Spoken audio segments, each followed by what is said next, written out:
utilise le mot engendrer, c'est en référence à Jésus. Jésus est donc engendré autant que tous ceux qui l'ont précédé. Mais notez la différence. La formule a changé. 16 Jacob engendra Joseph, l'époux de Marie, de laquelle a été engendré encore le même mot qu'il a déjà utilisé 39 fois Jésus, qui est appelé Christ. 16 Jacob engendra Joseph. Mais, chose surprenante, nous ne lisons pas Joseph engendra Jésus. Relisons le texte. 16 Jacob engendra Joseph, l'époux de Marie, de laquelle a été engendré Jésus, qui est appelé Christ. La généalogie de père en fils qui remplit la première moitié du chapitre est donc une partie de la réponse à la question quelle est l'origine de Jésus. Mais elle ne nous donne pas toute la réponse. Au contraire, cette généalogie nous laisse avec un gros point d'interrogation.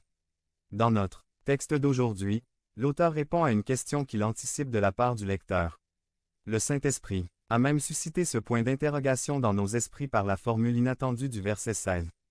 16 Jacob engendra Joseph, l'époux de Marie, de laquelle a été engendré Jésus, qui est appelé Christ.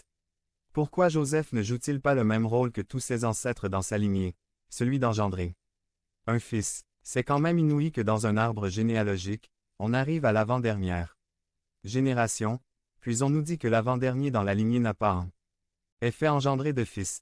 Il n'a été que l'époux de la mère du dernier engendré. Ça devrait susciter en nous des questions. Comment a-t-il donc été engendré?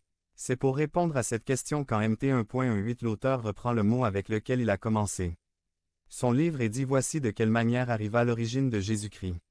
Je vous rappelle que le mot traduit généalogie au verset 1 et le mot traduit naissance au verset 18 sont le même mot en grec. D'une part, l'arrivée du roi sur la scène s'explique par une longue lignée souverainement protégée pendant des siècles. D'autre part, l'arrivée du roi sur la scène s'est produite de cette manière. MT 1.18 Paroles vivantes. Voici dans quelles circonstances Jésus-Christ vint au monde. Mon titre. Voici de quelle manière le roi vient au monde. La réponse. MT 1.18 Voici de quelle manière arriva la naissance de Jésus-Christ. Marie, sa mère, ayant été fiancée à Joseph, se trouva enceinte, par la vertu du Saint-Esprit, avant qu'ils aient habité ensemble. Ça, c'est la réponse. Il y a une mère.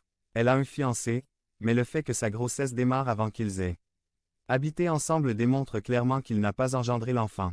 La seule explication est qu'elle se trouva enceinte, par la vertu par la puissance, par l'action du Saint-Esprit. Le roi vient par l'action du Saint-Esprit. Ce que l'auteur nous dit au verset 18, Joseph l'a appris de la bouche de l'ange. Vint comme il y pensait. Voici, un ange du Seigneur lui apparut en songe, et dit, Joseph, fils de David, ne crains pas de prendre avec toi Marie, ta femme, car l'enfant